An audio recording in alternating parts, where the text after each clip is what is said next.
I love you too. More than you know. You're the only reason I know I'm capable of love. This particular sentence sums up the core theme of the Materialist movie. And on watching this recently, I just have to say, Celine Song has done it again.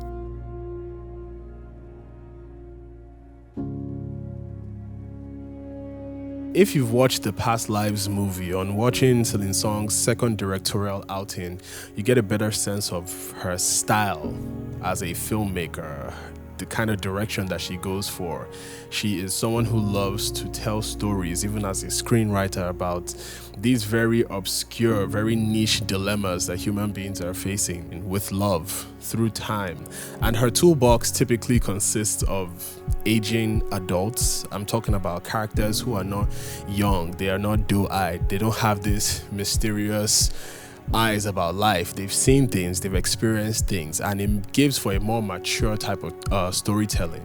And typically she has aging adults, she has an old romance, and then a love triangle that is formed from the intersection of the past and the present, which gives the character this sort of resolution that they have to go through at the end of their journey to the future. It's quite interesting in the way that she weaves the writing, and it's a recipe that works. I know she's done it twice, but again, it's told in such different formats, you just have to respect it.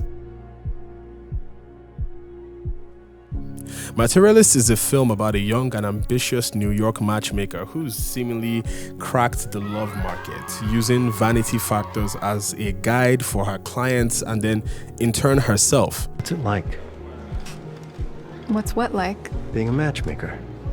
It's like working at the morgue or an insurance company. However, the emergence of a past lover and a budding romance Hey, forces her into this dilemma where she has to decide if she really wants what works on paper or what just works. And Lucy, she really commits to the bits. Well, for as long as she believes in it anyways. She never leaves home without that journal. She really thinks a good look at someone can let her know who they are perfect for and who's perfect for them. So what made them perfect for each other? Similar economic background. Politically aligned. Well matched in their attractiveness. There's no grand picture. There's nothing like loving just because. And this vain, shallow approach to love and relationships that's portrayed here, which is, well, pretty much our world, if we're being honest, is reflected in every aspect of this film. Even the most noble of characters that we interact with on this journey have something very material that's holding them up or holding them back. Everybody is a materialist. Now, what I love most about the Materialist movie is the question that the story asks the audience. If you had to choose, what would you pick? Satisfaction or happiness? I love that you're almost forced to make a choice, and there really are no wrong answers.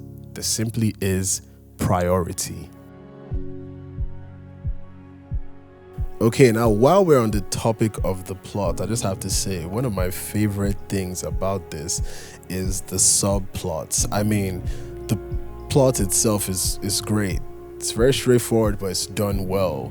It's very old rom-com style with an existential tone. It's something that works very well. But what really drives the character Lucy's evolution is the subplot. It's her job, and it's what it takes from her. It's what it takes for her to do it. And most especially what happens about halfway through the runtime of this film. I like her motivations for why she is the way she is when she starts off, and I like how the subplot drives her to change. I like where she is mentally when that happens. I like who she is with romantically and who she occupies that friendship space with in that time. The way the plot coalesces at that junction sold me on this movie and really opened my mind to this film being a unique experience.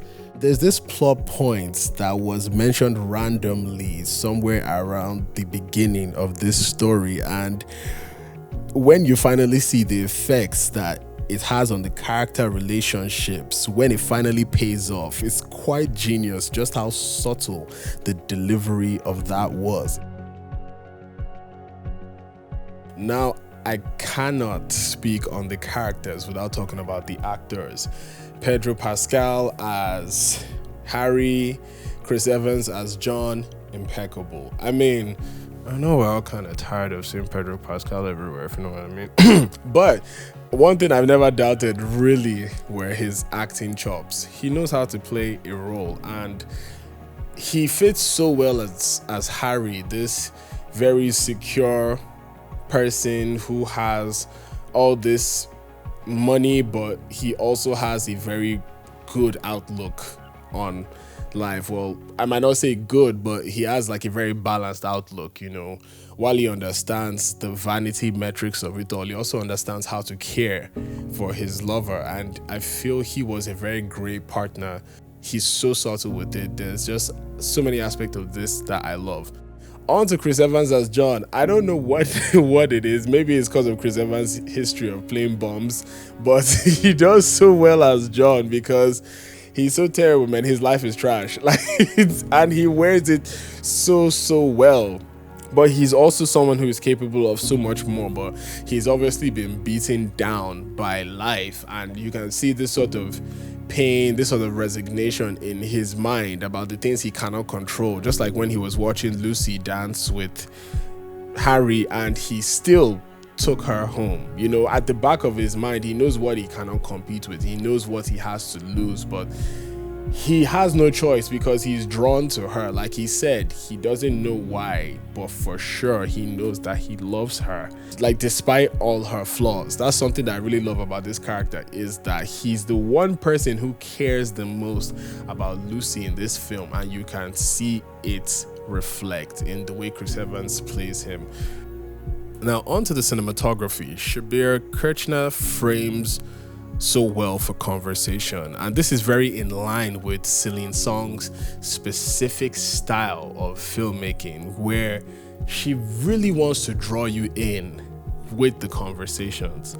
I love how they use wide shots to show intimate conversations existing in this great big world, even when we're not aware of it. The colors are very pastel, which fits the existential tone that this rom-com-esque movie has. You are basically watching it like you're reading a book. Like, no jokes.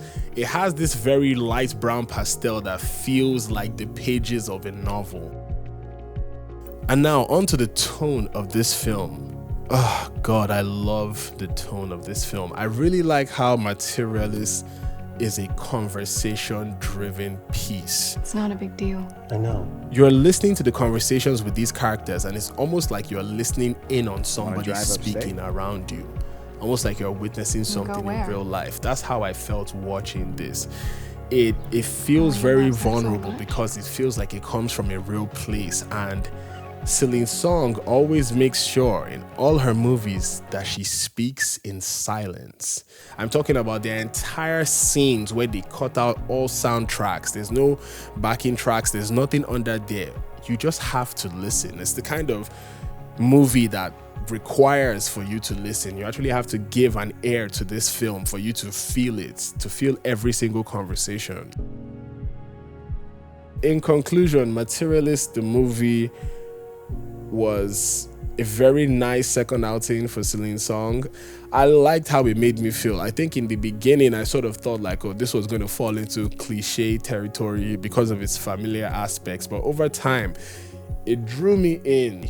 I love the decisions that they make because they are so nonsensical to the people. I remember saying it, the first review I said, I told people on my Instagram, please choose the money always. And that's the problem. Maybe I'm part of the problem too. It's like, I love that they don't make sense because it doesn't always have to make sense, but it might have intrinsic value, which is why people also do things. And it's just a calling out. It's something that really calls out to people to question themselves on what they really value. So yeah, you should go see Materialists, and that will be the end of my review. Thank you so much, and I'm going to be doing a couple more of these soon, so stay tuned.